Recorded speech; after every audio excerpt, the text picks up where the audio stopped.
Have you ever sat in a room full of people and still felt like no one really saw you? Have you ever laughed because you were expected to, even though deep inside, your heart felt unbearably heavy? Have you ever wondered if maybe you just feel things too much, care too deeply, hope too hard? Maybe you've heard it all before. You're too sensitive. You're overthinking it.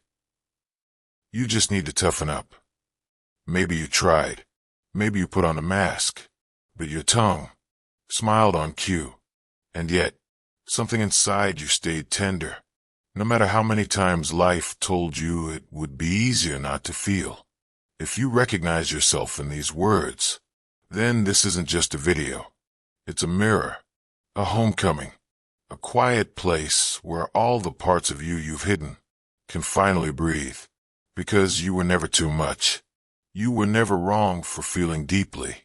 You were just born into a world that forgot how to honor hearts like yours. From the very beginning, you noticed things others didn't. The shift in someone's voice when they were hiding sadness. The silent battles people fought behind forced smiles. The tension in a room before anyone even spoke.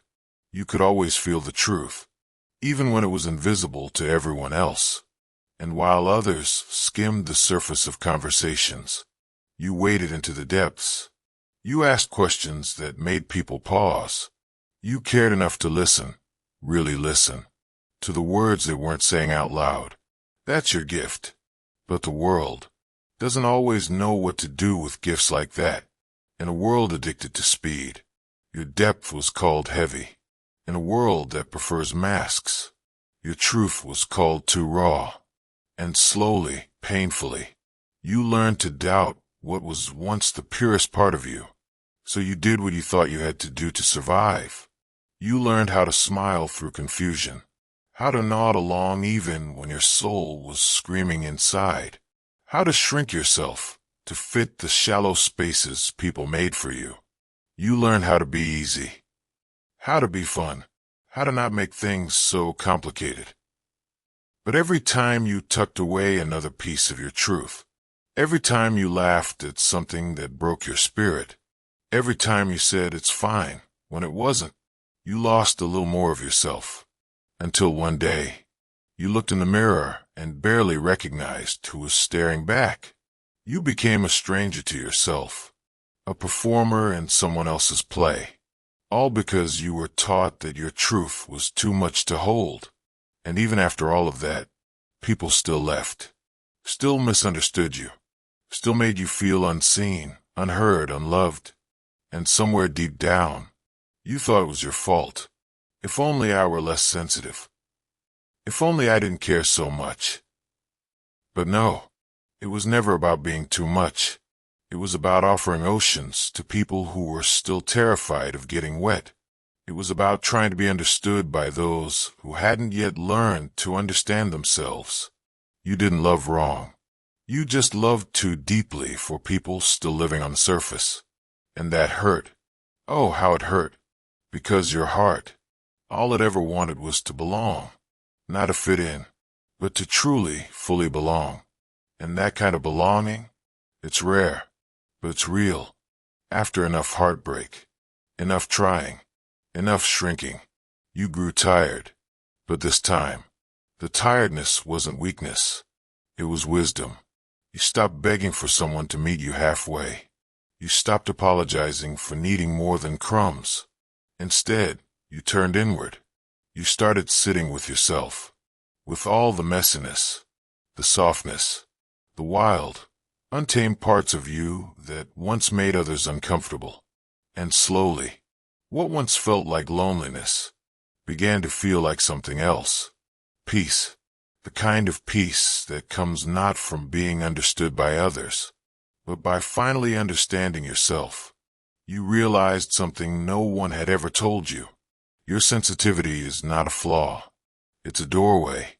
It's the bridge between you and the rawness of life. It's your superpower. To feel deeply. To love fiercely. To notice beauty others walk right past. You are not fragile. You are ferociously alive. You weren't born to play small. You were born to witness life with all your senses awake. You were born to be the thunder in a world afraid of rain. And now you see, you were never too sensitive. You were just tuned into a frequency most people have forgotten how to hear. You move differently now. You don't chase anymore. You don't perform anymore. You don't shrink anymore. You listen to your energy. You honor your boundaries, even when it's hard. You choose depth over convenience, silence over noise, healing over temporary distractions. You walk away from half-loves, half-truths, half-living, not because you're bitter, but because you know now. You deserve the whole thing, all of it. And if that means walking alone for a while, so be it. You are never truly alone when you are at home in yourself. And love, it looks different now, too. You're not looking for someone to fill you. You are already full. You're not waiting for someone to choose you.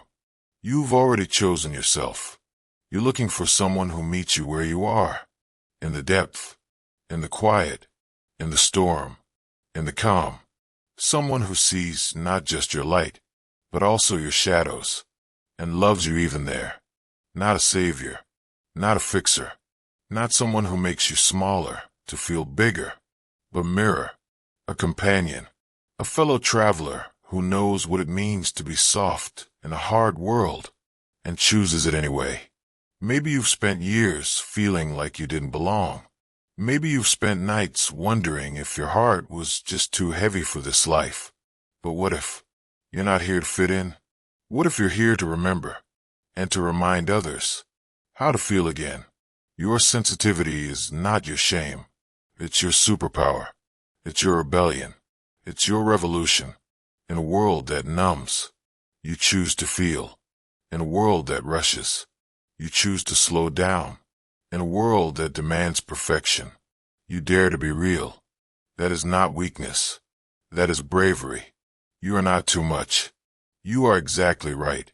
You are not broken. You are breaking open into someone more honest, more alive, more free. Keep choosing yourself. Keep honoring your heart. Keep loving even when it's hard, because the world needs more of you, not less. And so do you.